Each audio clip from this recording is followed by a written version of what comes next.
আসসালামু আলাইকুম। জীবন বীমা কর্পোরেশনে 540 পদে নতুন নিয়োগ বিজ্ঞপ্তি প্রকাশিত হয়েছে। সেটি সম্পর্কে আজকে বিস্তারিত আলোচনা করব। কিভাবে আবেদন করবেন, শিক্ষাগত যোগ্যতা কত প্রয়োজন পড়বে, সবকিছু জানতে পারবেন এই ভিডিওটির মাধ্যমে। তার আগে বিডি জব ইনফো চ্যানেলে নতুন হয়ে থাকলে চ্যানেলটি সাবস্ক্রাইব করে পাশেই থাকবেন, যাতে পরবর্তী কোনো নিয়োগ বিজ্ঞপ্তি প্রকাশিত হলে সবার আগে দেখতে পারেন। তো এখানে দেখতে পাচ্ছেন জীবন বীমা কর্পোরেশন একটি রাষ্ট্রীয় বীমা প্রতিষ্ঠান, কর্মচারী প্রশাসন বিভাগ, প্রধান কার্যালয় ঢাকা। তো এখানে নিয়োগ বিজ্ঞপ্তিটি দেখতে পাচ্ছেন। জীবন বীমা কর্পোরেশনে নিম্নবর্তিত শূন্য পদসমূহের সরাসরি নিয়োগের নিমিত্ত আগ্রহী বাংলাদেশের প্রকৃত নাগরিকদের নিকট হতে আবেদনপত্রের আহ্বান করা যাচ্ছে। তো এখানে পদের নাম দেখতে পাচ্ছেন উচ্চমান সহকারী, 13তম গ্রেড, বেতন স্কেল 11,000 থেকে 26,590 টাকা। পদের সংখ্যা 176টি। বয়স সীমা অনূর্ধ্ব 32 বছর। শিক্ষাগত যোগ্যতা কোনো স্বীকৃত বিশ্ববিদ্যালয় হতে স্নাতক পাশ হলে আবেদন করতে পারবেন।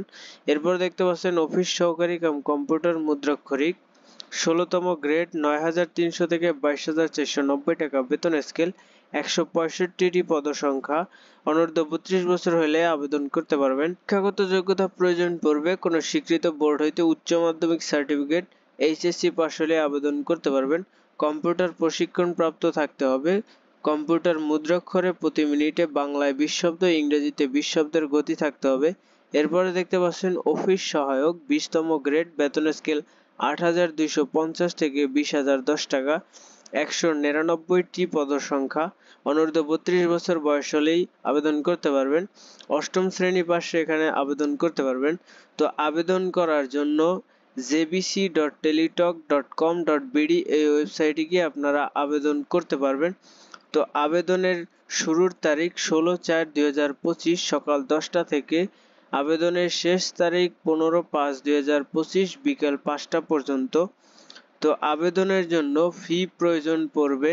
উচ্চমান সহকারী ও অফিস সহকারী কাম কম্পিউটার মুদ্রাক্ষরিক পদের ক্ষেত্রে 112 টাকা জমা দিতে হবে এবং অফিস সহায়ক পদের ক্ষেত্রে 56 টাকা জমা দিতে হবে, যেটি টেলিটক সিমের মাধ্যমে জমা দিতে পারবেন। তো আবেদনের ক্ষেত্রে 300x300 পিক্সেলের ছবি প্রয়োজন পড়বে, যা 100 কেবি হতে হবে। স্বাক্ষর প্রয়োজন পড়বে 100x80 পিক্সেলের, সর্বোচ্চ 60 কেবি হতে পারবে। তো এসএমএস এর মাধ্যমে টেলিটক সিম দিয়ে কিভাবে টাকা জমা দিবেন। তো প্রথমে এসএমএস এ লিখবেন জেবিসি, তারপরে স্পেস দিয়া ইউজার আইডিটি লিখবেন, তারপরে সেন্ড করবেন 16222 এই নম্বরে। তারপরে রিপ্লাই এসএমএস আসবে, আপনার নাম, তারপরে কত টাকা প্রয়োজন পড়বে, একটা পিন নাম্বার দিবে। তারপরে দ্বিতীয় এসএমএস এ আবার লিখবেন জেবিসি ইএস, তারপরে যে পিন নাম্বারটা পাবেন ওই পিন নাম্বারটা সেন্ড করবেন 16222 এই নম্বরে। তারপর রিপ্লাই এসএমএস আসবে, কংগ্রাচুলেশন, আপনার অ্যাপ্লিকেশন নেম সাকসেসফুল লেখা আসলে আপনার অ্যাপ্লিকেশনটি সম্পূর্ণ হবে। এখানে ইউজার আইডি এবং পাসওয়ার্ড দেওয়া হবে, যেটি সংরক্ষিত রাখবেন, পরবর্তীতে অ্যাডমিট কার্ড প্রকাশিত হলে প্রয়োজন পড়বে। তো আজকের নিয়োগ বিজ্ঞপ্তিটি এ পর্যন্তই ছিল। পরবর্তী নিয়োগ পেতে চ্যানেলটি সাবস্ক্রাইব করে পাশেই থাকবেন। ধন্যবাদ।